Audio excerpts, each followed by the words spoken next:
On Christmas Day, my husband brought his pregnant lover and humiliated me for being infertile and unable to give him a child. I just smiled ironically.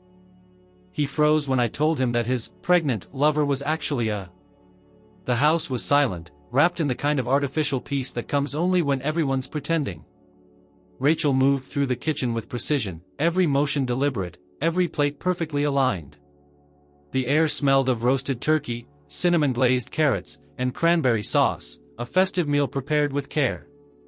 She adjusted the satin napkins one last time, then stepped back, arms crossed, surveying the table like it was a painting she had finished but no longer felt proud of. The lights twinkled faintly around the window frames. Outside, snow fell in soft flurries, coating the quiet Connecticut suburb in the kind of postcard magic most people only saw in movies. Inside, however, there was no magic. Not anymore. Rachel had been married to Mark for 9 years. They had built a life that, from the outside, seemed nearly perfect. A modern colonial home, successful careers, couples vacations to Europe, and Christmas cards sent out without fail every December. But behind the curated smiles, things had been unraveling for some time. Mark had grown distant over the last 2 years, blaming it on work, stress, and eventually, on the one topic Rachel had grown to dread, children. Or more specifically, the absence of them. They had tried. For years. Consultations, appointments, hormone treatments, acupuncture, the works. At some point, the process had shifted from hopeful to humiliating. And when the final test results came in, the ones Mark clung to like a death sentence, the diagnosis was definitive: Rachel was infertile. Or so he believed. Rachel didn't argue. Not anymore. Mark needed someone to blame, and she was convenient. He grew colder with each passing month. Conversations became transactional, intimacy vanished, and somewhere along the line, Rachel stopped crying about it. There was a numbness now. A calm she didn't entirely trust. It was Christmas Day. She had expected it to be like the last, quiet, awkward, and over as quickly as possible. She would serve the meal, he would compliment the food out of habit, and they would exchange gifts with the same emptiness they used to share kisses. But then Mark had texted her at 4 o'clock in the afternoon, "I'm bringing someone with me. You'll like the surprise." The message was cold, too casual for the holiday, and filled with something she couldn't quite name. Malice? Mockery? Rachel stared at her phone for a long time before setting it down without replying. She didn't ask questions. She didn't panic. Instead, she lit the candles on the dining table, adjusted the music playing softly in the background, and fixed her lipstick in the mirror. If this was a performance, she would not be the one to forget her lines. At exactly 6 o'clock in the evening, the doorbell rang. Rachel smoothed the front of her dark green dress and walked slowly to the door. She paused, hand on the knob, took a breath, and opened it. Mark stood on the porch, tall and composed in his navy coat, scarf tucked neatly beneath the collar. But it wasn't him Rachel looked at first. It was the woman standing beside him. Blonde. Young. Wearing a tight, wine-colored dress that clung to her like shrink wrap. Her coat was open, despite the cold, as if the winter air was no match for her need to be seen. And there, protruding unmistakably from beneath the fabric, was a round, undeniable baby bump. Rachel's stomach tightened, but she said nothing. She didn't move. Mark smiled, a cruel tilt of the mouth she barely recognized anymore. "Rachel," he said smoothly, "this is Amber." Amber stepped forward, beaming. "Hi. It's so nice to finally meet you. I've heard so much about you." Rachel studied her, head tilted slightly, eyes scanning the carefully curated image in front of her. "Has she?" Rachel asked, her voice calm, even pleasant. Mark let out a short laugh, his hand casually resting on Amber's lower back, on the curve of her belly. "I wanted today to be special. A new chapter, you know? And I thought, what better day than Christmas to share good news?" Rachel didn't respond. She simply stepped aside, gesturing for them to come in. Amber walked in first, her heels clicking against the hardwood floors, eyes darting around the house with approval. "Wow, this place is gorgeous," she said. "So clean. It smells amazing." Rachel closed the door, turned slowly, and faced them both. "Thank you. I do what I can." Mark unwrapped his scarf, then added with a note of pride, "Amber is 5 months along. We're expecting a boy." Rachel's face didn't change. She nodded slowly, then looked at Amber, who was glowing with a kind of smug joy that felt rehearsed. "Well," Rachel said, walking toward the dining room, "congratulations. That's news." Mark followed, completely at ease, as if this were all perfectly normal. "I just couldn't keep it from you any longer. I found someone who could give me what I always wanted. Someone fertile. Someone willing." Amber giggled, slipping her arm through Mark's. "We're very happy." Rachel smiled then, not with joy, not with pain, but with something sharper. Something knowing. She picked up a bottle of wine, uncorked it in one smooth motion, and poured 3 glasses. "Wine?" she asked. Amber placed a protective hand on her belly. "Oh, none for me, obviously." Rachel's smile widened. "Of course not." She handed a glass to Mark, then sipped her own, still watching Amber with unsettling focus. No one spoke for a moment. The music played faintly behind them, a soft instrumental version of a Christmas classic. The lights shimmered, the table was set, and everything looked exactly as it should, except nothing was. Amber looked down at the turkey, then back up. "It's so lovely to be included," she said. "I feel like I'm finally playing a real role in someone's life." Rachel's hand stopped midair. "Playing a role?" she repeated, softly. Amber blinked, as if realizing something a second too late. "Oh, I just mean, being important to someone. That's all." Rachel held her gaze for a long second, then nodded and took another sip of wine. "Of course," she said. "We all play our parts, don't we?" But her eyes had changed. They were sharper now, calculating. Something didn't fit. And Rachel, beneath the calm, felt the shift like a tremor under the floor. Amber didn't sit down immediately. Instead, she glided toward the table, taking in every carefully placed decoration like she was evaluating a stage before a performance. Her heels clicked softly, rhythmically, her posture exaggerated, as if her back might snap from the weight of her own confidence. The tight dress, velvet-like in texture and deep burgundy in color, hugged her figure, drawing attention not only to her curves but, more notably, to the roundness of her belly, which she cradled every few minutes like a habit performed for an invisible audience. Mark pulled out her chair with a performative gallantry that made Rachel's stomach churn. It wasn't the gesture itself, it was the way he looked at Amber while doing it, a prideful glint in his eyes that he hadn't shown Rachel in years. Not even when they'd closed on their dream house. Not when she got promoted. Not when she decorated their home by hand for each holiday like it meant something. That glint had been reserved, apparently, for moments like this, moments where he got to humiliate her under the guise of celebration. Rachel, however, didn't flinch. She sat down opposite them, her glass of wine now half full, her smile still faintly etched across her lips. Amber adjusted the hem of her dress and finally took her seat with a sigh of mock fatigue, like she was doing everyone a favor by simply existing. "Sorry," she said, resting one manicured hand atop her belly. "It's been such a long day. The little guy's been kicking non-stop. He must be excited too." Rachel tilted her head slightly. "Oh? You can already feel that?" Amber brightened.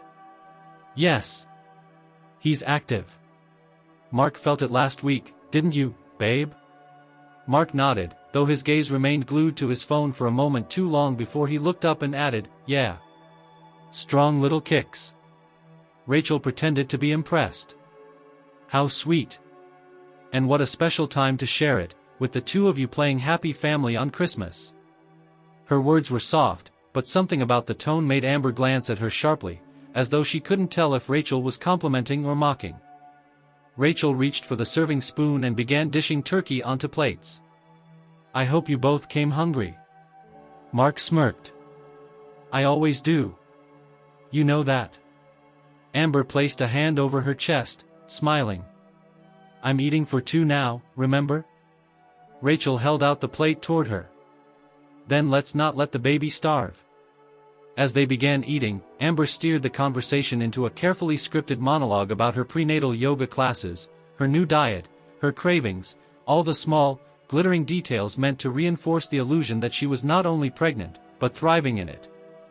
Mark chimed in occasionally, though his additions often felt like rehearsed lines rather than genuine insights. He repeated things Amber had just said, sometimes even incorrectly, like a student reciting lines from a textbook he barely read. Rachel listened. Not passively, but attentively. She wasn't just absorbing the words, she was watching the gaps between them, the tiny fractures that appeared when Amber spoke too fast or too slow. There was a rhythm to her, too smooth in places, too mechanical in others. It was Amber's eyes that told the real story. They sparkled, yes, but they flickered too, darting to Rachel's fingers, to the wine glass, to the edge of the tablecloth, like she was searching for cues or waiting for a mistake to react to. And when Mark wasn't looking, Amber's posture slipped just a bit, her shoulders relaxing into something less curated. In those small seconds, Rachel saw the truth hiding in plain sight. Amber wasn't comfortable. Not truly. She was performing. Rachel tapped the edge of her fork against her plate once. Just once. The sound was small, but it caught Amber's attention. So, Rachel said, gently tilting her head, how did you two meet again? I think Mark mentioned it once, but I forget the details. Amber's smile froze for half a breath. Then she laughed, a little too high. Oh, it was, at that fundraising event, right?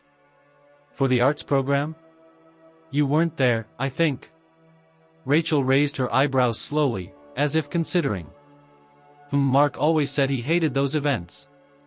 Thought they were a waste of time. Mark opened his mouth to respond, but Rachel shifted her eyes toward him so slowly that he hesitated.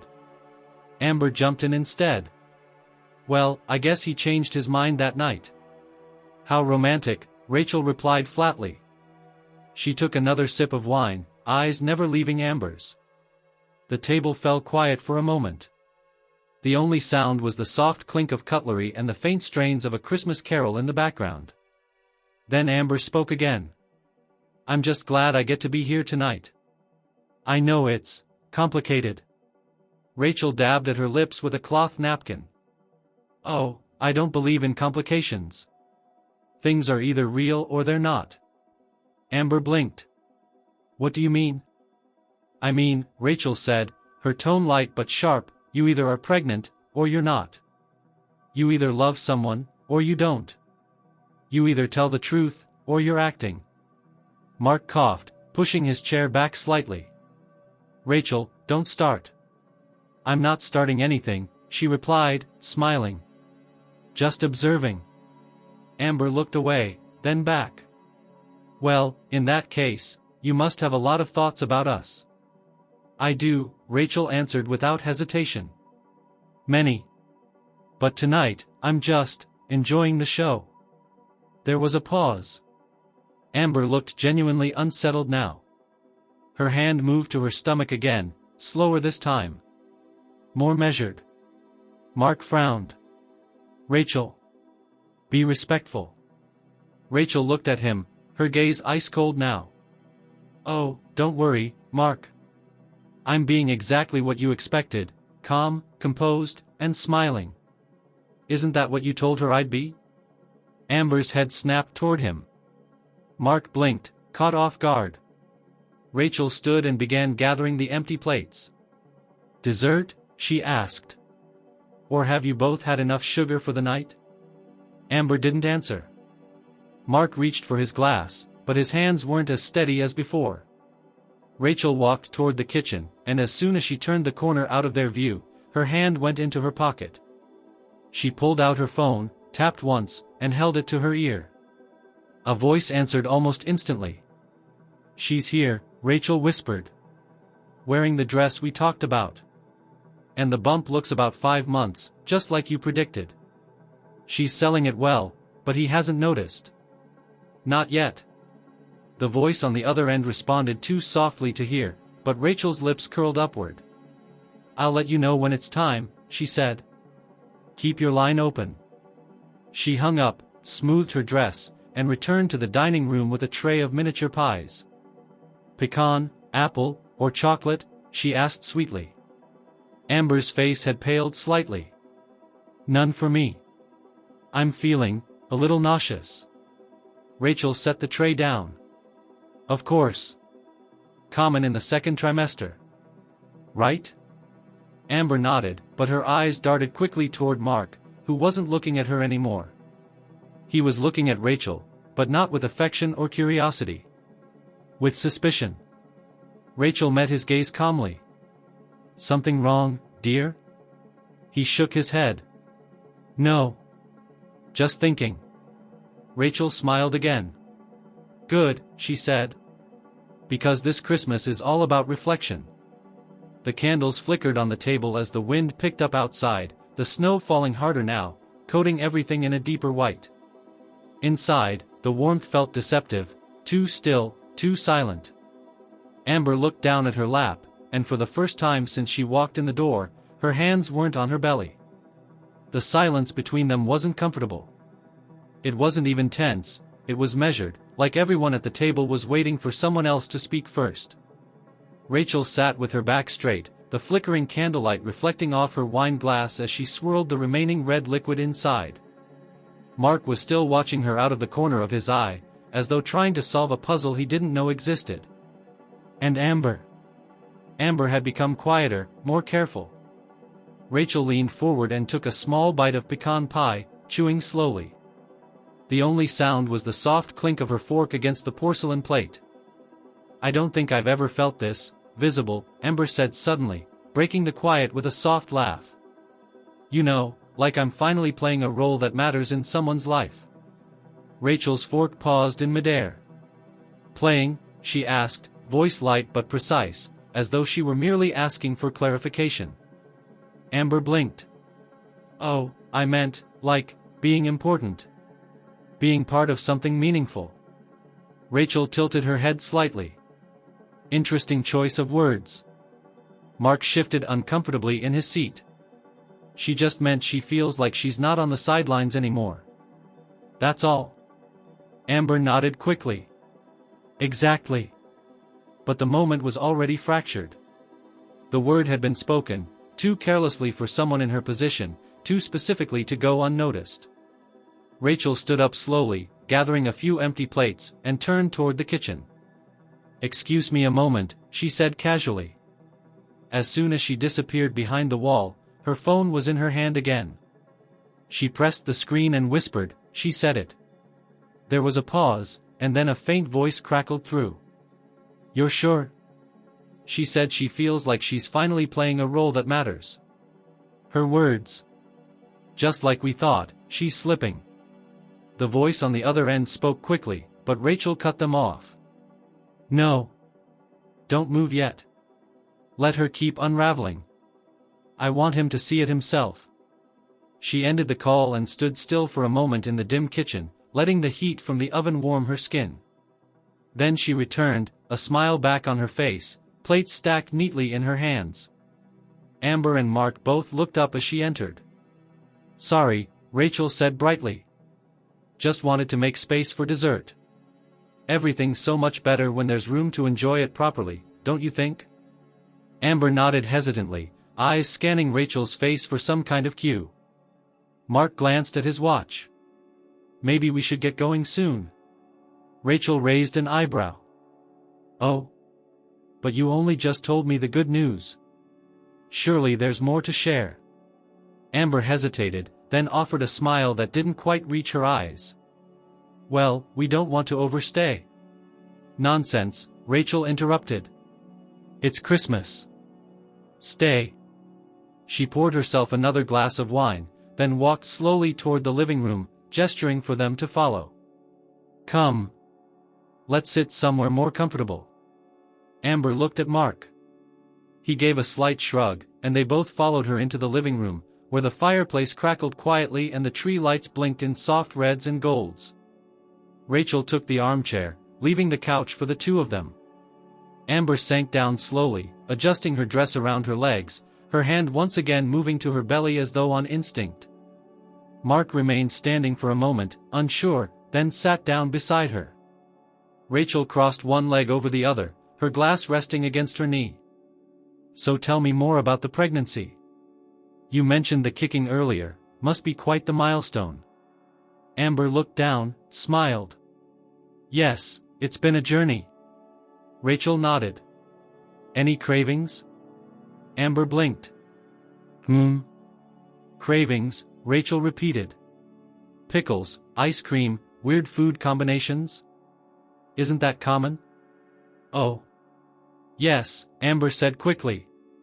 Chocolate-covered strawberries. And chili fries. I can't get enough of them. Rachel smiled. How wonderfully cliché.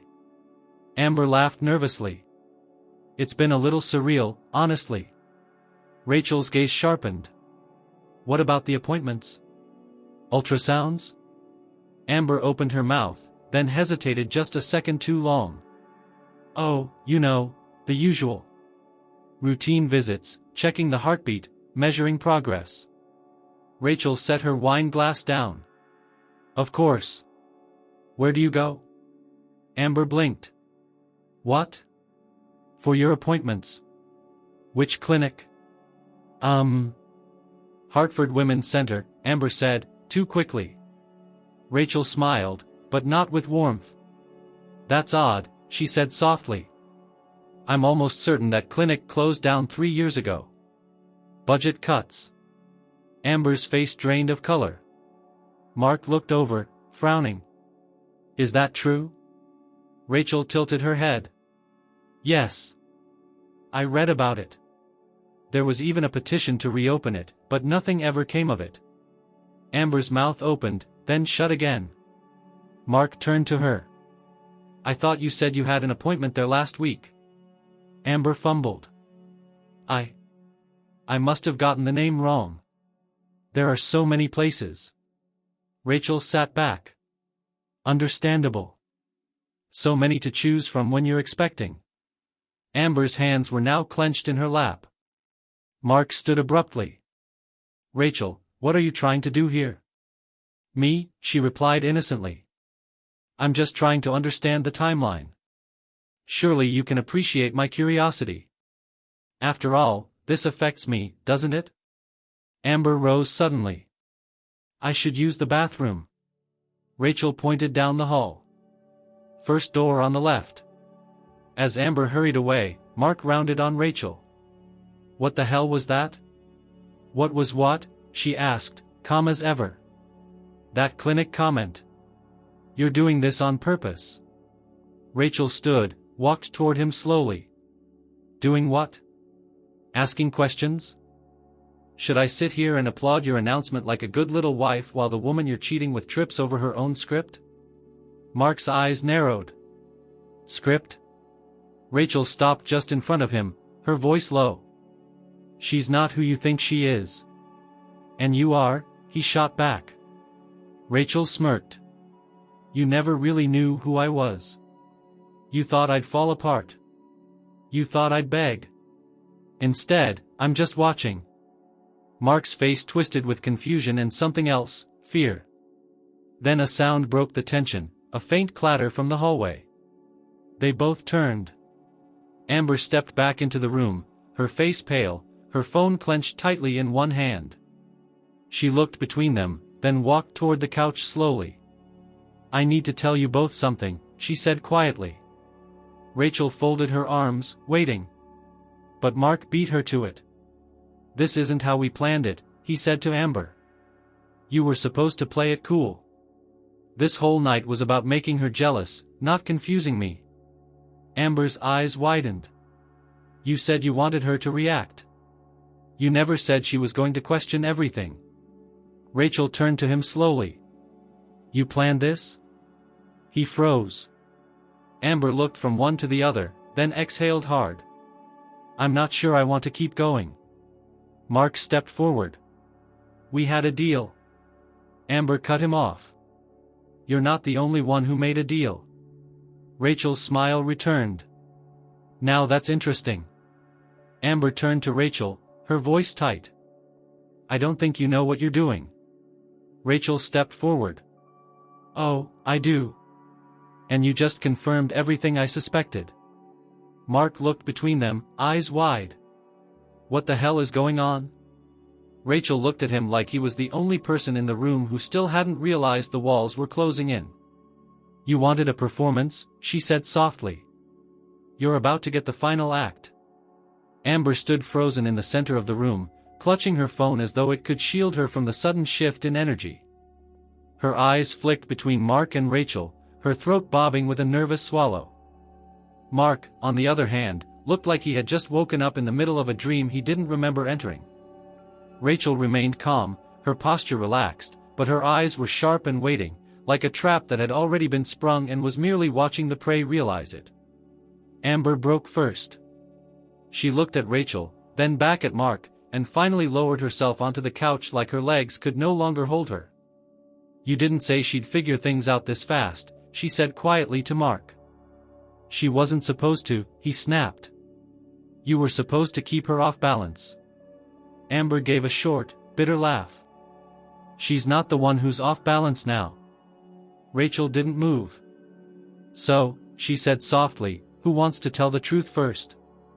Mark shot Amber a warning look. Don't. But Amber was already slipping. She knows, Amber said, not looking at him.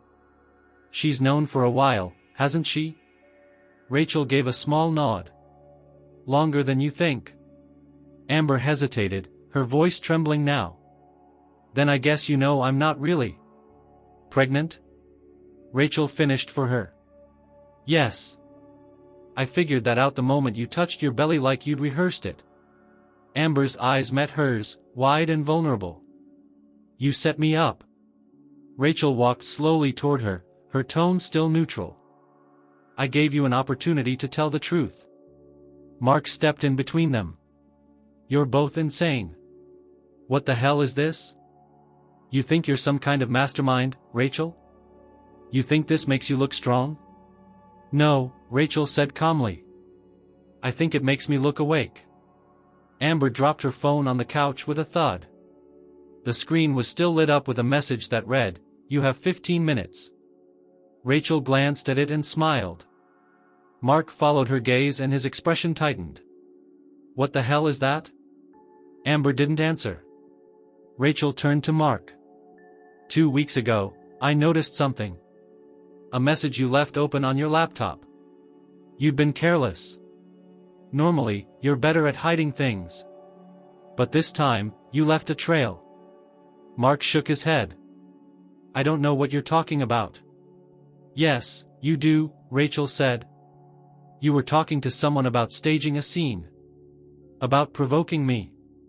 About bringing her here. She nodded toward Amber, who looked away. So I followed the trail. I hired someone. Mark frowned. A lawyer? Rachel smiled slightly. No. A private investigator. And then, through her, I found out everything. Who Amber really is. Her real name. Her background. Her failed auditions. The role she got kicked out of because she didn't show up sober. Her little run-ins with law enforcement. And, most importantly, the fact that she's done this before. With other men. Always rich. Always married. Always looking for an escape hatch. Amber looked up suddenly. I didn't know it was like this. I thought you were just a bitter wife. I didn't realize you were. Rachel cut her off. Someone who pays attention?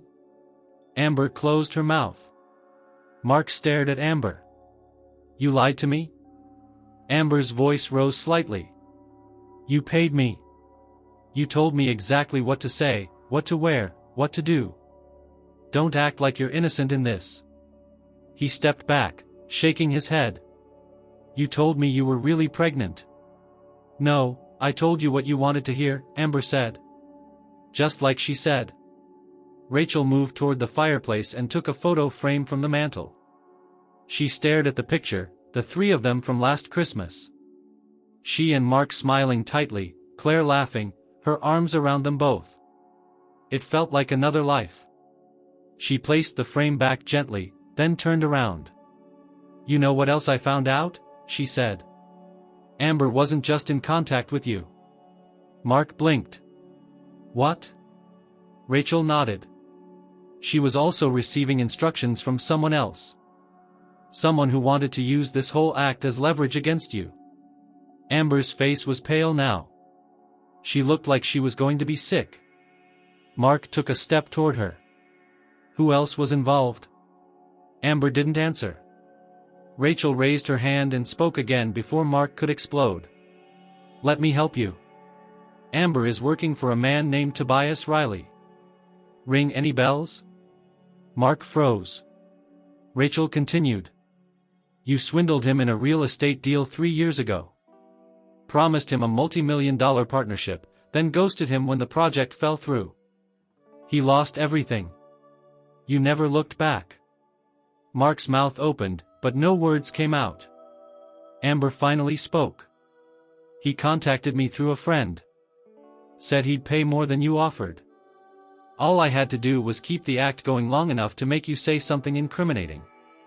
Something he could use. Rachel's voice was cool now. Blackmail, essentially. And you walked right into it. Mark stepped back as if struck. I didn't know. I swear, I didn't know she was. Rachel's expression didn't change. You never know anything until it's too late. Amber stood slowly. I didn't think it would go this far. I didn't know she'd find out. Rachel turned toward her. And yet you kept showing up. That bump of yours looks awfully real for someone who isn't showing anything. Amber hesitated. Then, as if giving up, she pulled at the side of her dress and revealed the padding beneath. A prosthetic belly, crafted well enough to fool someone who wasn't looking too closely, but not Rachel. Mark let out a sound halfway between a laugh and a gasp. Rachel tilted her head. Convincing. Until you started talking too much. Amber wrapped her arms around herself. So, what now? Rachel looked at the two of them. One pale and trembling, the other confused and crumbling. What now? She repeated softly. Now we move on to the final act. Mark's face darkened. You're threatening me? Rachel shook her head. No. You already did this to yourself. I just set the stage. All you had to do was show up. Amber's phone buzzed again. She didn't check it. Mark turned to her. Is someone listening? Is this being recorded? Amber didn't answer. Rachel moved past them both and walked toward the staircase. Halfway up, she paused and looked down at them. This house has very good acoustics, she said. And the cameras I installed? Even better. Mark's face twisted. You're insane. Rachel nodded thoughtfully. Maybe. Or maybe I'm just tired of being quiet.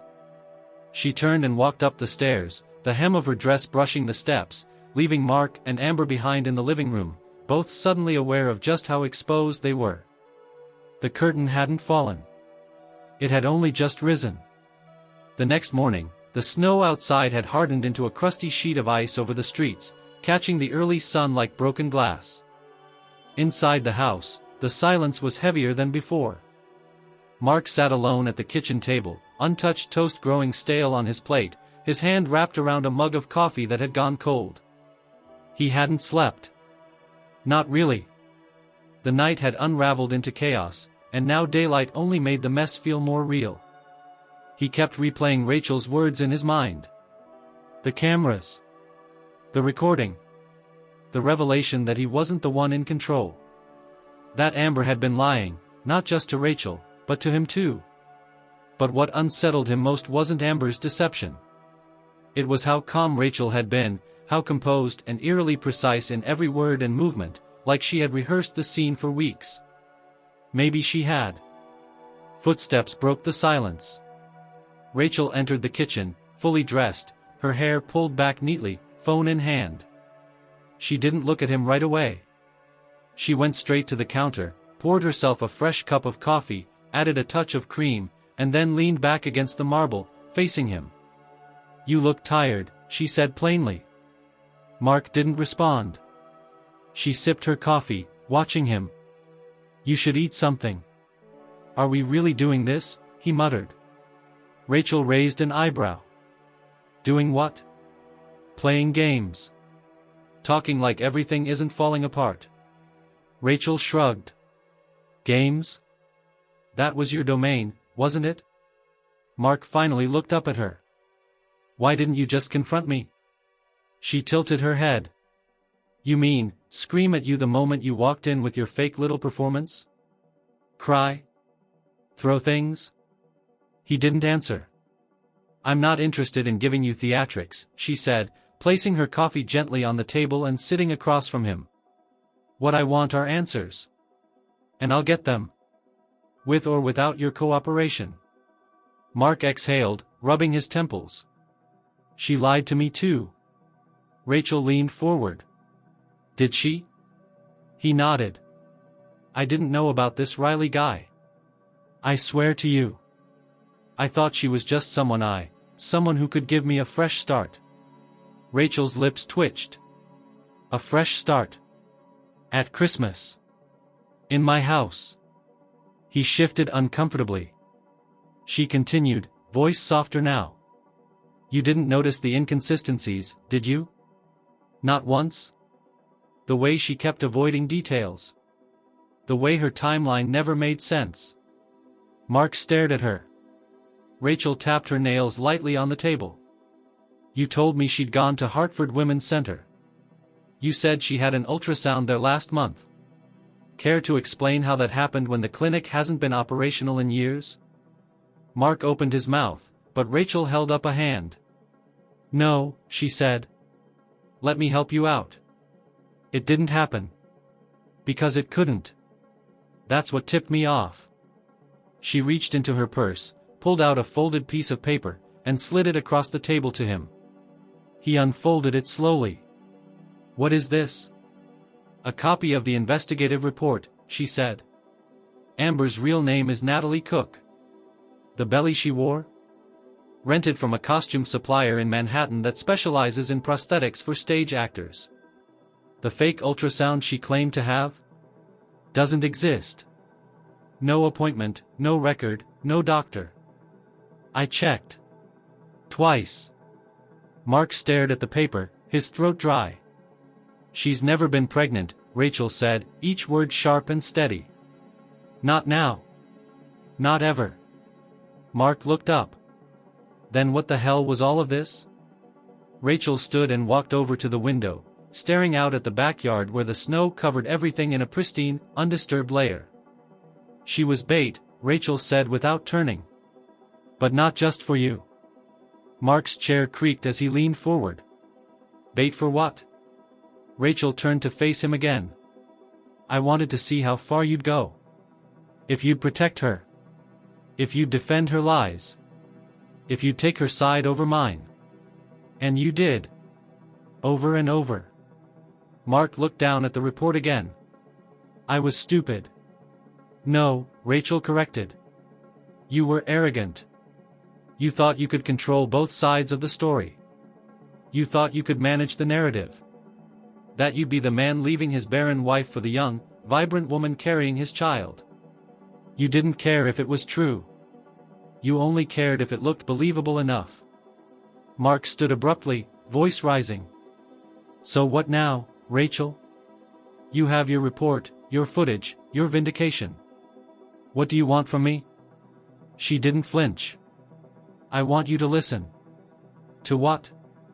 "To the part you've always ignored," she said. "The part where I tell you who I really am." She walked past him, into the living room, and Mark followed reluctantly. She picked up a folder from the coffee table and handed it to him. "What's this?" "My medical records," she replied. "The real ones." He opened it slowly, his eyes scanning the pages. Blood work. Imaging results. A note from Dr. Levinson, dated 3 months ago. He looked up at her, stunned. This says, "I'm not infertile," she said. "There was a mistake. A lab error. I got a second opinion. They confirmed it. Twice." Mark's hands trembled slightly. "But, you didn't tell me." "No," Rachel said. "Because I knew the truth wouldn't matter to you. You'd already chosen your story. You needed me to be broken. To justify what you were doing.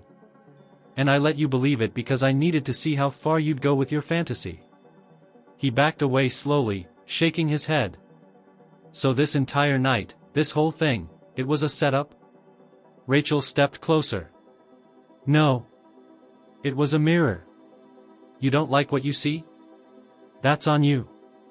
He dropped the folder on the couch and walked toward the door, pausing with his hand on the knob. "You're going to regret this," he said, not turning around. Rachel laughed, quietly but with weight.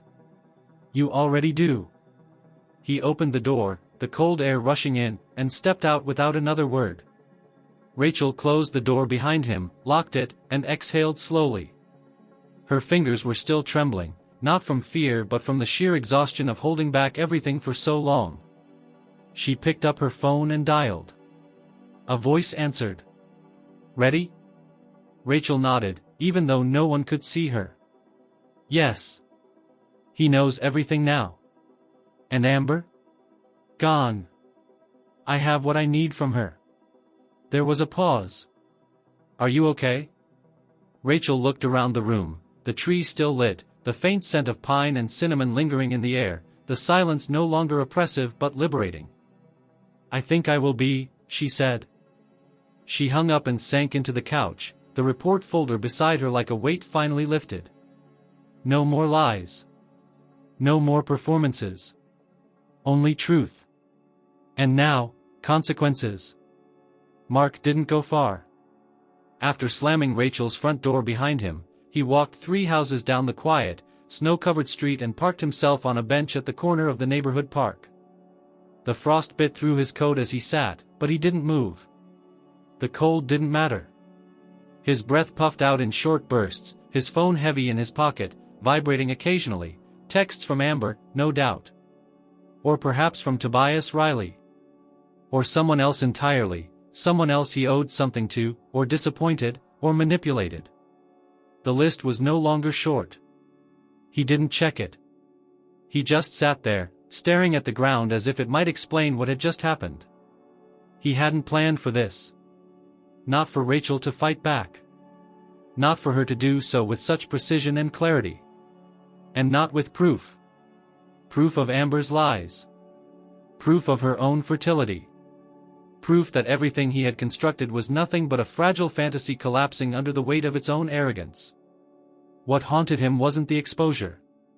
It was the fact that Rachel had known for so long. And said nothing. She'd been watching him fall into his own trap, and let him. Another vibration. Then another. Finally, Mark pulled out his phone and glanced at the notifications. Missed call from Dr. Levinson. 3, in fact. The last one, left about 40 minutes earlier, came with a voicemail. He stared at the name on the screen for a few seconds before pressing play and holding the phone to his ear. "Mark, this is Dr. Levinson. I was trying to reach you earlier today regarding Rachel's case file. I'm aware that she's already spoken to you about the correction in her fertility diagnosis, but there's something else, a detail I need to clarify with you directly. I'm not comfortable leaving it in a message. Please call me back as soon as possible. It's important." The voicemail ended. Mark sat still for a moment, replaying the message in his head. Something else? Against his better judgment, he dialed the number and waited. The receptionist answered. "Dr. Levinson's office. This is Mark Bennett. He left me a message." "One moment." He was put on hold briefly, the soft instrumental music only adding to the growing anxiety gnawing at his chest. When Dr. Levinson finally picked up, His voice was calm, but the edge beneath it was unmistakable. "Mark. I'm glad you called. You said there was something you needed to clarify." "Yes," Levinson said. "When Rachel came in for her second opinion, we ran a full battery of tests, genetic markers, hormone panels, even early embryo viability assessments. We don't usually go that far unless the patient requests it, but Rachel was very thorough. She wanted everything documented." Mark rubbed his forehead. "And? Her results were all within the optimal range. Fertile. Healthy. You know that part. But what I didn't include in the initial report, the one she showed you, was something we discovered in your joint file from the previous fertility clinic." Mark frowned. "Joint file?" "Yes. From when you both did testing 2 years ago. At that time, we received reports that the issue was with Rachel. That was incorrect. There had been a lab mix-up, and your file was never updated with the corrected version. But Rachel requested everything. She had both her file and yours released to my office for review." Mark felt the color draining from his face. Dr. Levinson continued, unaware of the silence on the other end. "Mark, it was your results that were the problem. Not hers. Your sperm count was critically low. Mobility as well. Based on those numbers, conception would have been nearly impossible without clinical intervention. And even then, the chances were slim." Mark opened his mouth, but no words came out. "I wanted to be transparent about that," the doctor said. "Rachel asked me not to reach out immediately. She wanted to tell you herself, when the time was right." Mark whispered, "But she didn't." "No," Levinson agreed. "And now I see why. I'm sorry you had to learn it this way." Mark didn't answer. He ended the call without another word and lowered the phone slowly onto his lap. He had built his entire justification for betrayal on a lie, not hers, but his own. And worse, Rachel had known. She had known the truth about him, about his infertility, and still chose silence. Chose not to humiliate him. Chose to let him keep his dignity while he stripped hers away. The cold pierced deeper now, not from the weather, but from shame. His phone buzzed again. This time, it was a message. From an unknown number. "Your wife's not the only one with receipts. Call me. We need to talk. Tr. Tobias Riley." Mark stood abruptly. The park around him blurred in his vision. The snow, the trees, the streetlights, none of it felt real anymore. He needed to talk to someone, anyone. But there was no one left. Amber had vanished. Rachel had slammed the door on his fantasy. And now Tobias Riley, the man he thought he'd left behind with a dead deal and a bruised ego, was resurfacing with a tone that suggested he held cards Mark hadn't even realized were in play. Back at the house, Rachel sat by the window, phone in hand, watching the street. She had seen Mark walk away, had watched him disappear into the cold, and knew he'd come back changed. Not because he wanted to, but because the truth always forced its way in, eventually.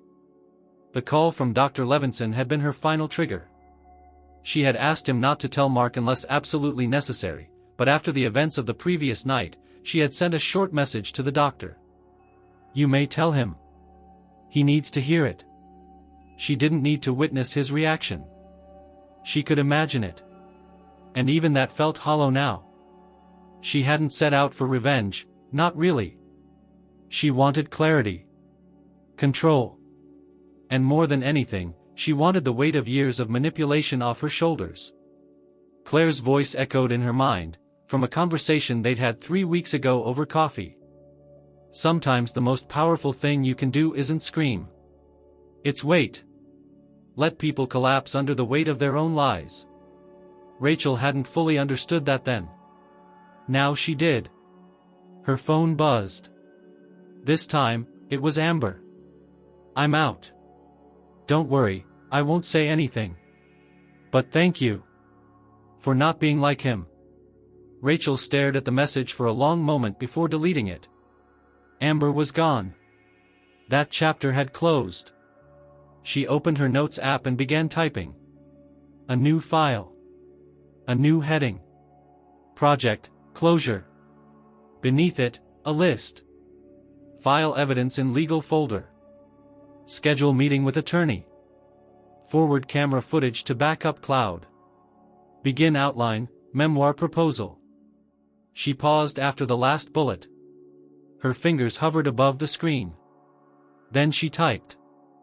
Final blood test next week, confirm cycle. And beneath that. Try. This time, for real. The sound of a car door shutting outside made her look up. Mark was back. But this time, she didn't rise to meet him. She didn't need to. Mark stood just outside the front door, his fingers hovering near the handle, not quite ready to enter. He could see the lights glowing softly from the living room window, the Christmas tree casting a faint halo against the frosted glass. It was familiar, painfully so, but the warmth inside now felt inaccessible, as if something sacred had been burned away and replaced with a truth too sharp to ignore. After a long moment, he pushed the door open. Rachel was seated in the armchair by the window, a book resting on her lap, her legs curled beneath her. She looked up but didn't speak. No welcome. No question. Just silence, as if she were offering him the opportunity to speak first, or to walk back out again. He closed the door behind him but remained standing. I got the call, he said finally. Rachel closed the book. I know. He told me everything. Her gaze didn't waver. And now? Mark hesitated, then walked further into the room. Now I don't know what to believe anymore. That's what happens when you build your life on lies, Rachel said. You start forgetting which ones you told and which ones you believed. He swallowed hard, then sat on the edge of the couch. I didn't know the results were mine. I really didn't. Rachel nodded slowly. I believe that part. Mark glanced at her, surprised. You do? You're many things, Mark. But you're not subtle. If you'd known it was your body failing, you wouldn't have used my supposed infertility as a weapon for so long. He looked down. That wasn't my intention. Rachel tilted her head. Then what was? Before he could respond, the sound of an email notification came from Rachel's phone. She picked it up, glanced at the screen, and frowned slightly. It's from Amber, she said. Mark froze. What does it say? Rachel didn't answer immediately. She opened the message and read aloud. Rachel, I'm sending this because I think you deserve to know the full picture. I found the contract. The one Mark had me sign. I'm attaching it. Use it however you want. I'm done with all of this. She tapped the screen again, opened the attached PDF, and rotated the phone so Mark could see it. He leaned forward. His face drained of color. It was all there. An informal agreement, legally useless, perhaps, but damning in content. It outlined the arrangement between Mark and Amber, written in language that betrayed its sinister intent. She was to present herself as pregnant. She was to attend dinners, appear in public, project an air of serenity and grace. She was to say the child was Mark's and that Rachel had known all along. In return, Mark had promised monthly payments, accommodations, and the chance to transition into a more permanent role if Rachel and Mark separated. The tone was clinical, detached. There were even bullet points. Rachel scrolled down to the final section, Amber's signature. And Mark's. Is this real? She asked, not because she needed the answer, but because she wanted to watch him respond. Mark's voice was hoarse. Yes. You put this in writing. It wasn't a real contract, he said quickly. It wasn't legally binding. Rachel laughed once, coldly. You thought that mattered? He pressed his palms together, as if in prayer. I was angry. I thought our marriage was over. I thought you'd already given up. And this, she said, shaking the phone, was your solution? To fake a pregnancy? To use a woman's body and my pain as a plot device? I wanted to push you, he said. To force some kind of reaction. You did, she replied. Just not the one you expected. Mark stood and started pacing. I thought, if you saw what you were losing, maybe you'd fight for it. Rachel narrowed her eyes. You mean fight for you? Mark stopped pacing, the silence between them stretching thin. She rose from her chair and walked over to the fireplace. Her voice was softer now, almost curious. Did you love her? No, he said quickly. Rachel turned to face him. Did you ever love me? He hesitated. That's what I thought, she said, and turned back toward the fire. You're wrong, he said after a beat. I did love you. I still do. He paused, searching for words. I felt like I was disappearing. Like you didn't see me anymore. Rachel looked at him over her shoulder. Because I was grieving. Because I thought I had failed. And while I was drowning in guilt, you were scripting my replacement. He looked away. She turned fully to him now, voice steady. You didn't just betray me, Mark. You built a narrative where I was the villain. The barren, cold wife who drove you into the arms of another woman. You wanted sympathy. You wanted to be the man who tried everything and was left with no choice. Mark didn't deny it. He couldn't. Rachel walked over to him and held out her phone again, pointing at the signature line. This, she said, proves more than deception. It proves intent. That's what a lawyer will see. You're going to sue me? I'm going to protect myself, she replied. Because if I don't, you'll rewrite this story like you always do. Mark's voice broke slightly. So that's it? No, she said. There's still more. She went to the side table and retrieved a small white envelope. Amber didn't just send the contract. She sent recordings. One of them was a phone call between her and Tobias Riley. He knew you were planning something. He let you go ahead with it because he wanted leverage. And now, thanks to you, he has it. She handed him the envelope. Mark opened it. Inside were 3 USB drives and a printed transcript. He skimmed it, growing paler with each line. Rachel folded her arms. He's going to use this, Mark. Not just against you, but against the company. You know that, don't you? Mark looked at her with quiet desperation. You could stop him. Rachel didn't blink. Why would I? Because I'm still your husband. No, she said. You were my husband. Until you turned our lives into theater and cast me as the antagonist in your sad little play. She turned toward the stairs, pausing halfway up. You should leave. He didn't move. She looked back once more. The contract may not be legal, but what you did, emotionally, reputationally, has consequences. You'll feel them soon enough. Mark slowly lowered himself onto the couch, his hands trembling, the envelope on his lap like an unexploded bomb. Rachel disappeared upstairs, the echo of her footsteps fading. And Mark sat alone, in the home he once believed he controlled, surrounded by the ruins of a performance he never realized he wasn't directing. It took Mark 3 full days to act. Not because he didn't know what he had to do, but because his next move would mean acknowledging the depth of his own collapse. Rachel hadn't filed anything yet, no court documents, no public statements, but he could feel the inevitability of it tightening around his throat. She wasn't rushing to destroy him. She was waiting. And that made it worse. She had all the power now, and he knew it. The recordings Amber had provided were damning. The contract was bad enough, laughable from a legal standpoint, but damning from a moral one. But the USB drives, those were lethal. One of them contained a full audio file of Mark speaking to Amber a few weeks before Christmas.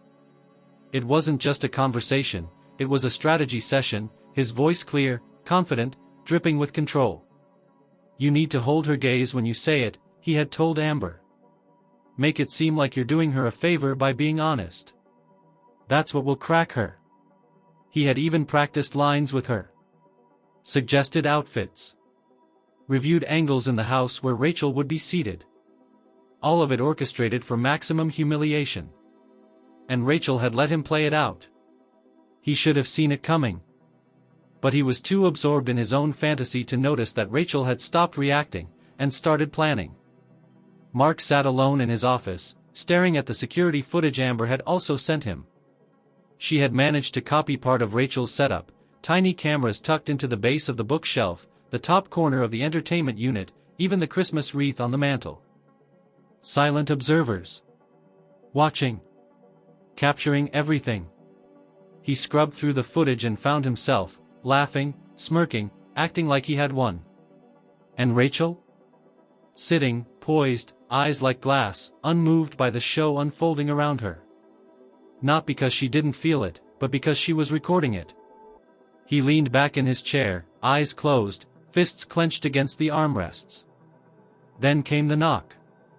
Not on the front door, but at the office window. Mark flinched and turned. Standing outside in the snow was Amber, no longer wearing the velvet dress or the prosthetic bump, but bundled in a long coat, her hair pulled back tightly, her face stripped of the glamour she had worn like armor. He stood, walked to the door, and opened it. "What are you doing here?" he asked flatly. Amber stepped in, brushing snow from her shoulders. "You didn't answer my messages. I figured we were done." "I figured we weren't."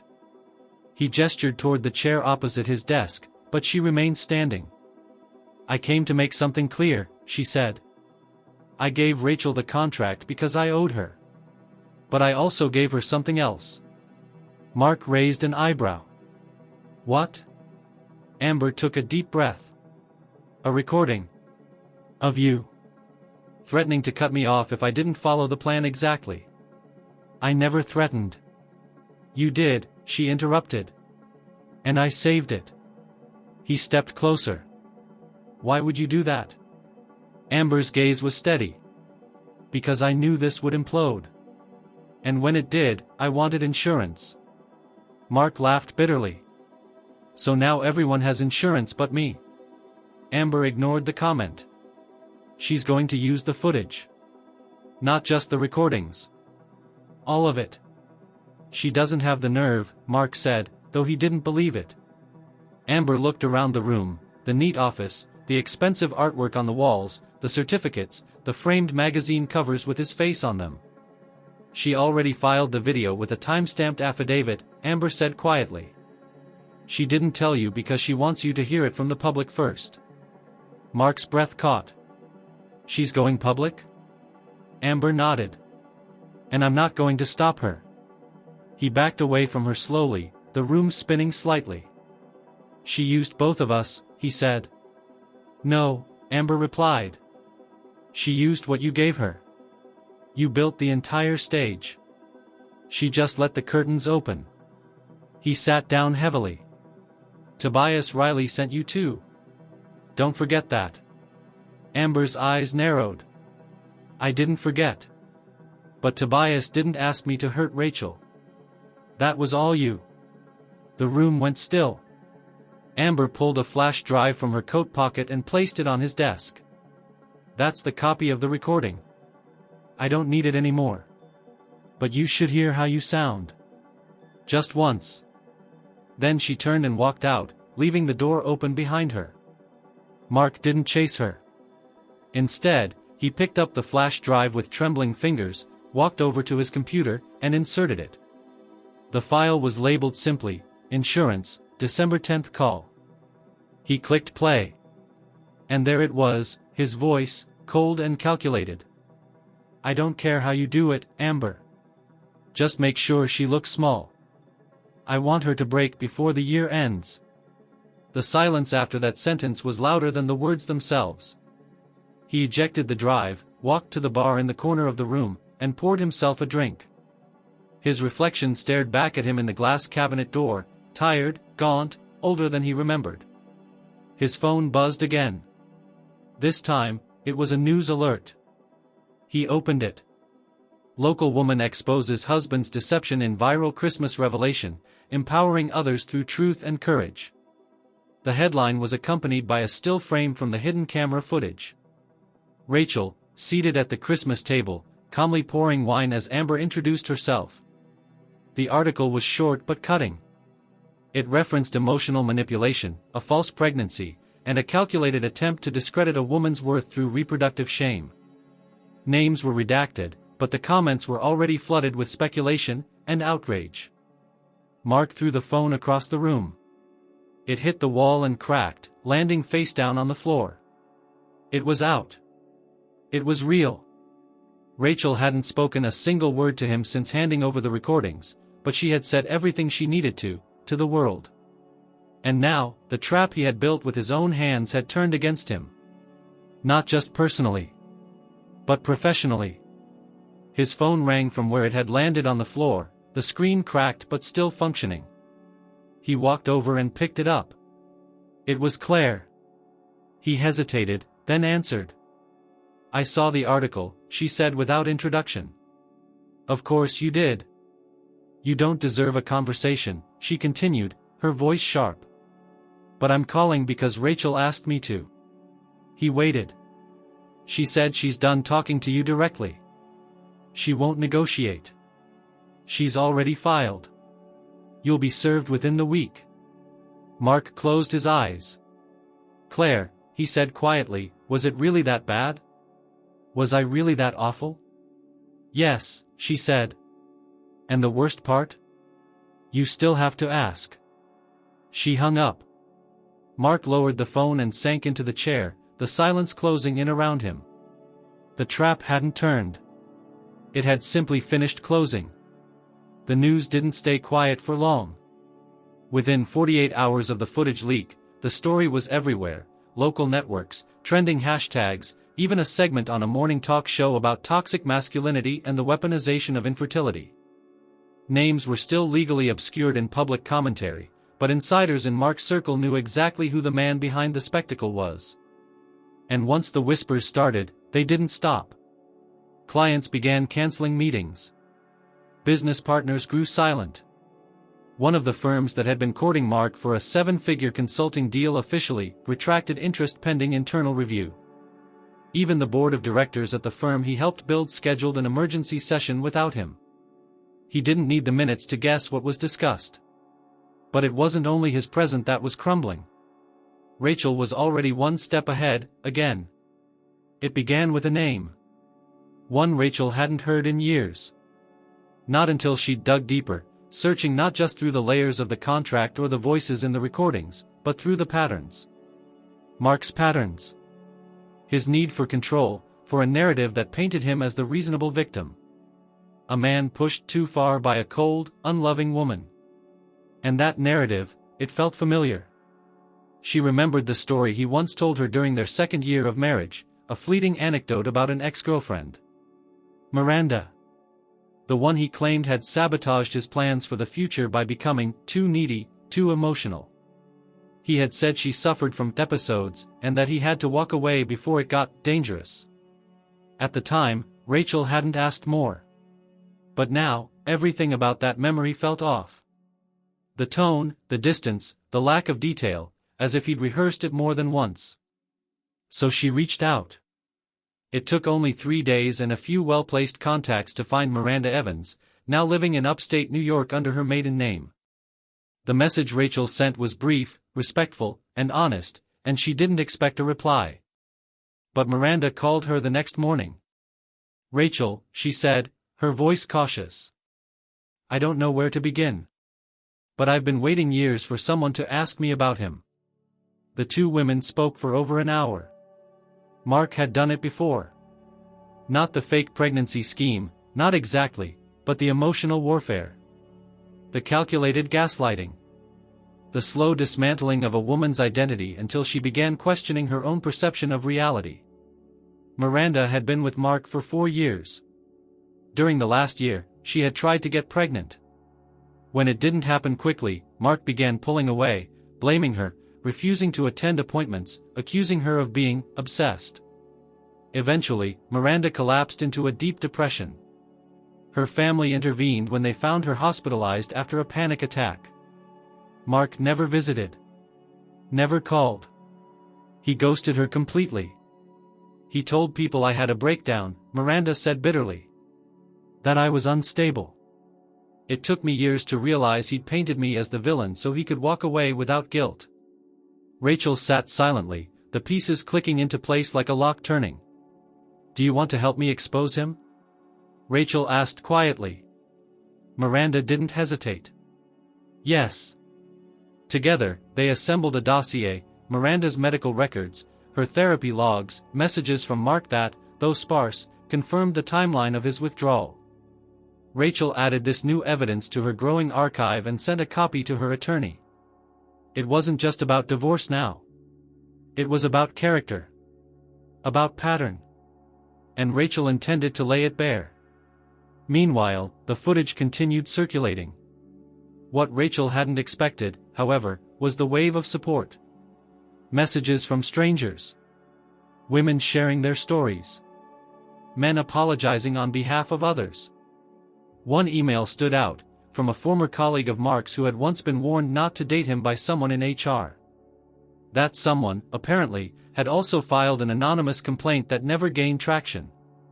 Rachel passed it all along to her attorney.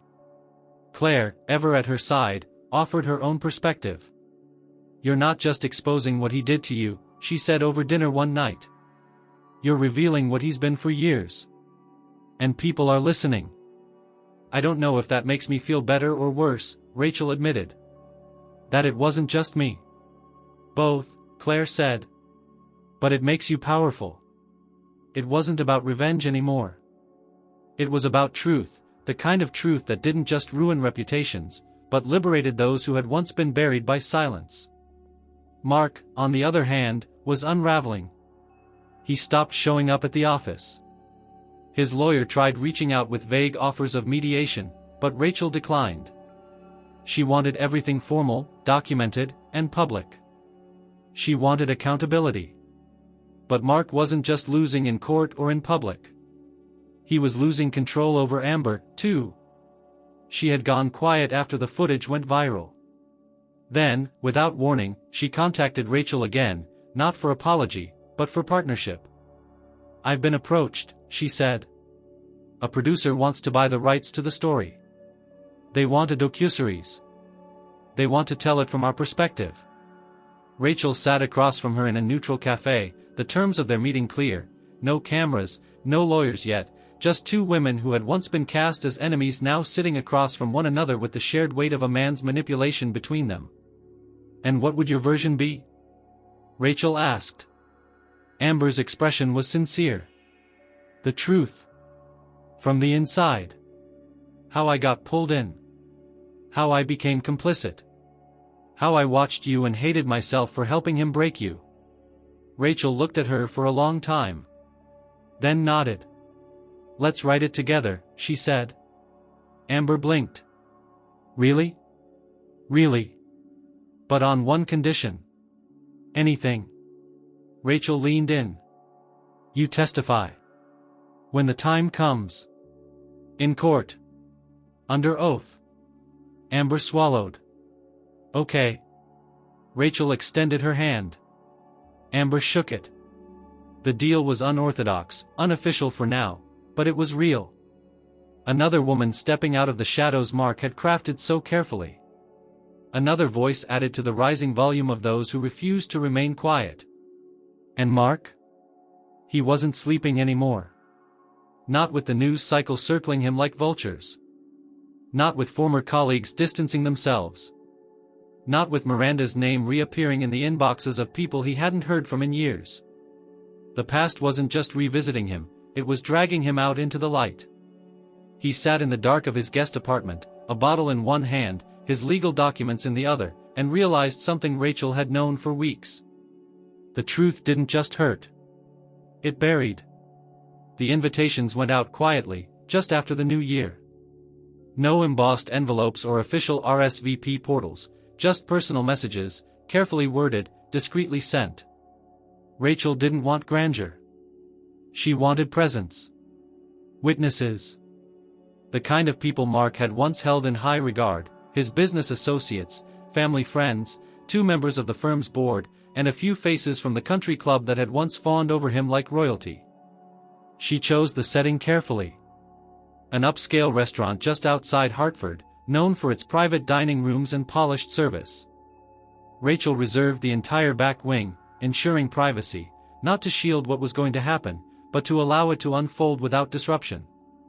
Claire helped coordinate the logistics. Amber, now operating entirely on Rachel's terms, played her role from behind the scenes, confirming the attendance of certain names through whispers and quiet nudges. The narrative was still under legal seal, but the buzz surrounding it had created a gravity none of the guests could ignore. They were curious, intrigued. Some, no doubt, were skeptical. But they came. On the night of the dinner, Rachel arrived early. She wore black, not in mourning, but as statement. A sleek, minimalist dress that hugged her figure and exuded quiet command. Her hair was pinned neatly, her makeup subtle. She was not there as a victim. She was not there to plead. She was there to reclaim the room. The guests filtered in gradually, ushered to their seats by waitstaff who'd been told only that it was a private affair, no photography, no questions. Rachel greeted them all with poised cordiality, offering wine, asking about their holidays, smiling just enough to unsettle those who had heard the rumors. At exactly 7:30, the final guest walked in. Mark. He entered hesitantly, clearly surprised by the crowd. His suit was immaculate, his tie too tight, the smile on his face forced and fading quickly as he scanned the room. He hadn't been told what the dinner was for, only that Rachel had arranged it and insisted he attend. Curiosity, or perhaps desperation, had brought him there. Rachel didn't rise to greet him. She let him take in the scene. He recognized nearly everyone, the partners he once impressed, the friends who had stopped answering his calls, and Claire, seated to Rachel's left, arms folded. "Take a seat," Rachel said, her voice even, gesturing to the empty chair at the far end of the table. Mark walked toward it like a man approaching the gallows. The first half of the dinner was uneventful. Courses were served. Conversations danced around neutral topics: weather, recent travel, the economy. Rachel played the gracious host. Mark answered questions awkwardly, his presence tolerated but not welcomed. Then came dessert. Rachel tapped her glass gently with her fork, and the room fell quiet. All eyes turned to her. "I want to thank you all for coming," she began, her tone calm and clear. "I know the past few weeks have raised questions, whispers, and I believe truth should not live in shadows." Mark shifted in his seat. The discomfort in the room was palpable. "I won't rehash every detail," Rachel continued. "You've all heard the story in some version. But tonight, I want you to hear it from me. Unfiltered." Claire passed Rachel a remote. She clicked it, and a screen lowered from the wall behind her, connected to a projector. The lights dimmed slightly. Mark's eyes widened. "No, Rachel, don't." She raised her hand without looking at him. The screen came to life. Footage began to play. The Christmas dinner. Amber walking in, smiling. Mark's proud announcement. The moment Amber said she was finally playing a role. The uncomfortable pauses. Rachel's questions. The unraveling. It wasn't graphic. It wasn't sensationalized. But it was undeniable. The footage cut to a second scene, Rachel upstairs, on the phone. "She's here. Dressed exactly as we expected. Mark hasn't figured it out yet." Gasps. Quiet murmurs. Some turned to Mark, whose face was now visibly sweating. A third clip, Mark's voice, recorded from the rehearsal conversation with Amber weeks earlier. "Make sure she looks small. I want her to break." Rachel paused the video. "Mark created a narrative," she said. "One where I was to be humiliated, discredited, and discarded. He hired a woman to pose as his pregnant mistress, staged a reveal, and expected me to collapse. What he didn't expect was that I had already discovered the truth. And prepared for it." She stepped to the side of the table, her gaze sweeping the room. "I stayed silent while I gathered evidence. I waited because I didn't want an argument, I wanted accountability. This isn't about revenge. It's about clarity. For years, Mark controlled the story. Tonight, I take it back. Mark stood up suddenly. You're making a spectacle. You think this is justice? Rachel didn't raise her voice. I think it's the only way you learn not to rewrite women into villains just because they won't be silent. One of the board members, a man in his 60s, leaned forward. Is this all verified? Rachel nodded. I have affidavits, medical records, testimony, and more than a few women who've come forward since the story broke. Claire added, and not just recent ones. Some from years ago. A woman at the end of the table, one of the HR leads from Mark's firm, cleared her throat. We received a formal inquiry from legal this morning. An independent investigation is being opened. Mark turned toward her. That's not necessary. It is, she said bluntly. And it's already underway. Another guest, a longtime investor in one of Mark's companies, looked at Rachel. What are you planning now? Rachel looked at Mark. Divorce. Legal action. And beyond that, whatever helps ensure this doesn't happen to someone else. Mark's voice broke slightly. You're trying to destroy me. Rachel walked toward him slowly. No, she said. You did that yourself. I'm just letting the light stay on. He left moments later, unable to face the murmurs, the side glances, the weight of knowing the people whose approval he once craved now saw him with clarity. When the dinner ended, the guests approached Rachel one by one. Some in support. Others in quiet awe. A few offered apologies for ever doubting her. Rachel accepted them with grace but didn't dwell. The truth was enough. Outside, Claire wrapped her coat tighter as they stepped into the cold night air. That was intense, she said. Rachel nodded. Necessary. Amber, waiting in a car parked discreetly across the street, gave a subtle wave before driving off. She would speak soon, in court, and later, in the documentary. But for now, Rachel walked away from the restaurant not with triumph, but with certainty. The past had been exposed. And the future? It finally belonged to her. The court filing hit Mark 2 days later, clean, calculated, and uncompromising. Rachel's attorney submitted a petition for divorce on grounds of emotional abuse, defamation, intentional infliction of distress, and reputational sabotage.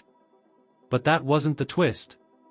The real shock came in the accompanying civil suit, a separate action, filed concurrently, naming not only Mark as a defendant, but also a secondary party, the firm he co-founded. Rachel had told them everything. From the coerced humiliation at the Christmas dinner to the recordings, the staged contract with Amber, the fabricated narrative of infertility. But it wasn't just personal. According to Rachel's legal team, the resources Mark used to execute his plan, from the email server that helped coordinate the performance, to the use of firm funds disguised as reimbursements to Amber, constituted misappropriation of corporate assets and manipulation of internal channels for private exploitation. She had receipts, email chains, payment records, metadata. What had begun as a domestic scandal was now morphing into corporate exposure. The board called an emergency session. Mark wasn't invited. That morning, he sat in his apartment, the temporary residence he'd been forced into since the separation, watching his phone light up with missed calls from partners, attorneys, damage control consultants. He didn't answer any of them. The television played the morning financial news in the background, but he wasn't listening. Until he heard his own name. He turned toward the screen, where a headline had just appeared, "Allegations mount against local business executive in viral deception scandal." A journalist recounted the public footage, the leaked deposition from Amber, the growing speculation about whether Mark had violated ethical standards within his own firm. No names were used in official terms, but the subtext was unmistakable. And at the bottom of the screen, a crawl ran a quote from Rachel's official statement. "The truth is not revenge. It's liberation." Mark turned the television off. Across town, Rachel sat in her attorney's office, reviewing a draft of her formal testimony. Her lawyer, Elise Grant, a woman with a reputation for surgical precision in high-stakes cases, was going line by line with her. "You're holding steady," Elise said, tapping a section. "But this part here, the reference to his past with Miranda Evans, we'll need to make sure it's presented as corroborative, not primary evidence." Rachel nodded. "We have her sworn statement, right?" Elise handed it over. "Here. Along with Amber's deposition. I've also got a motion to protect your private medical records from being weaponized during discovery. That will be filed today." Rachel took a breath. "And the corporate misappropriation claim? Already moving." "Your timing was perfect. The board was already on edge after last quarter's numbers dipped. The moment they see him as a liability instead of an asset, they'll let him fall." Rachel stared out the window. "And when the fall is public?"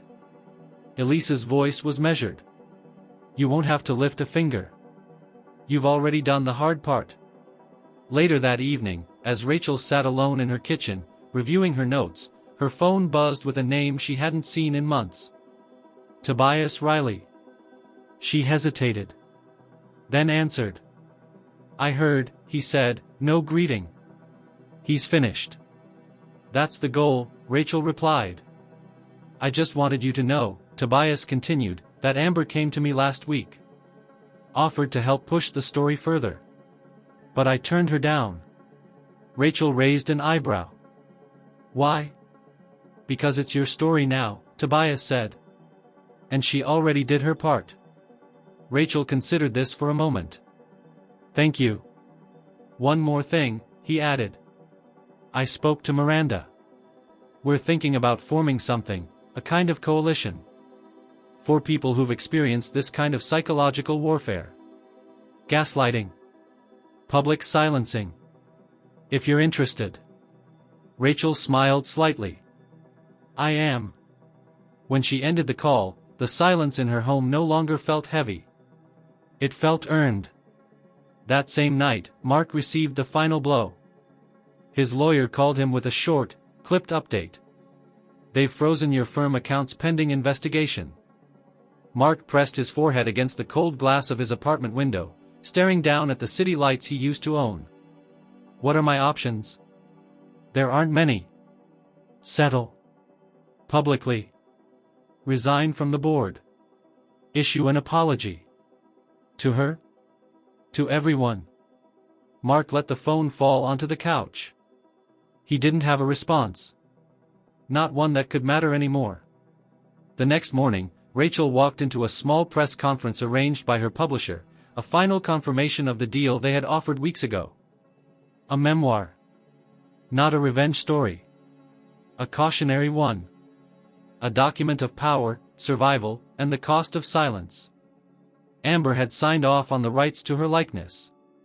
Miranda had agreed to be interviewed. Tobias would consult.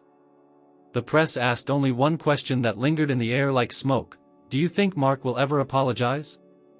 Rachel paused. "I think he'll say he did," she said. "But apology and accountability are not the same thing." The cameras clicked. When she left the room, Rachel felt the pull of fatigue deep in her bones, but also clarity. She had won something greater than justice. She had reclaimed herself. The first snow of February fell softly over the town, covering rooftops in a clean, weightless layer. Rachel stood at the window of her new home, a quiet, elegant house on the opposite end of town, removed from the neighborhood she had once shared with Mark.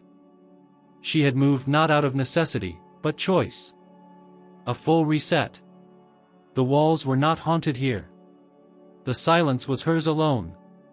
There were still boxes to unpack, pictures leaning against walls waiting to be hung, curtains yet to be chosen. But Rachel didn't mind the incompleteness. For the first time in years, her life didn't feel like something she needed to finish for someone else's comfort. That morning, she received 2 letters. The first was from her attorney, confirming the divorce would be finalized within the next 10 days. Mark had agreed to all terms, including the civil settlement. The damage to his name was irreversible. He had stepped down from the firm, issued a lukewarm public apology that was dissected in comment sections across the internet, and then vanished from headlines as quickly as he had entered them. The second letter was from the clinic. Her test results. Rachel sat at the kitchen island, the envelope open in her hands, the words inside short and definitive. Your recent fertility assessment confirms favorable conditions for conception. Cycle regularity and hormone levels remain stable. She had expected relief. Instead, what she felt was a strange stillness, as if some long spinning wheel had finally come to a stop. It was hers now, the choice to try again, or not. To pursue motherhood, or not. No pressure. No shame. Just space. Later that week, she met with Elise, not for legal reasons, but because Elise had become something more, an anchor, a voice of logic and empathy that Rachel had grown to respect beyond the courtroom. They sat in a small cafe tucked between two bookshops downtown, drinking coffee and catching up away from flashing cameras and legal documents. I've been thinking about writing the book myself, Rachel said. The memoir. Elise smiled. That doesn't surprise me. Not just about Mark.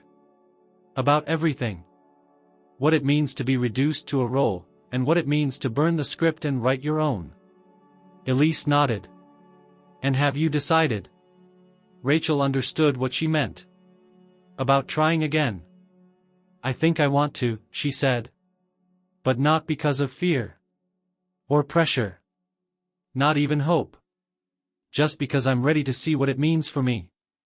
They sipped their drinks in comfortable silence for a few minutes.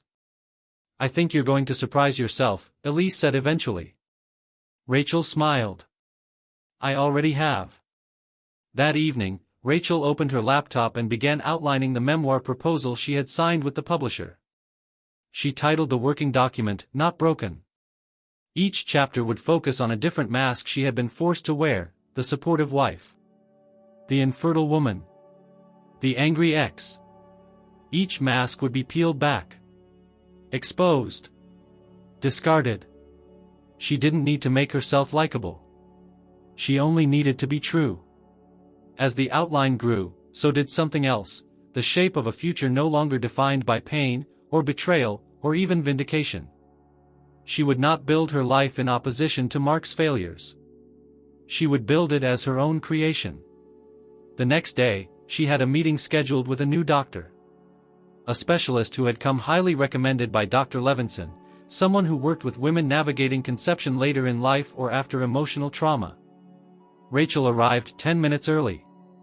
She filled out the intake forms with steady hands, signed the medical waivers, and waited in a quiet room painted in pale blues and creams. The nurse called her in gently. The office was bright, filled with sunlight and the smell of fresh flowers. The doctor entered moments later, a middle-aged woman with kind eyes and a confidence that didn't need to be announced. Rachel Bennett, she said warmly. I've read your file. And your story. Rachel met her gaze. Then you probably know I'm not here to be rescued. I assumed you weren't, the doctor replied. Which is why I'm happy to help. They discussed options. Timelines. Risks and expectations. The conversation wasn't rushed or padded with false optimism. It was realistic and empowering. Near the end of the session, the doctor asked, would you like to begin the process this month? Rachel hesitated for only a second. Yes, she said. Let's try. That night, as she sat on her front porch, wrapped in a blanket with a journal in her lap, she felt a quiet sense of peace. The revenge, the lawsuits, the viral headlines, they were chapters behind her. Necessary, yes. But not the whole story. The future no longer needed to begin with rage. It could begin with a decision. 1 week later, the publisher confirmed that Rachel's manuscript outline had been accepted. The editor assigned to her, a young woman named Priya, reached out with enthusiasm and a note that caught Rachel's attention. We don't need it to be neat. Just make it real. Readers are tired of fairy tales. Give them truth.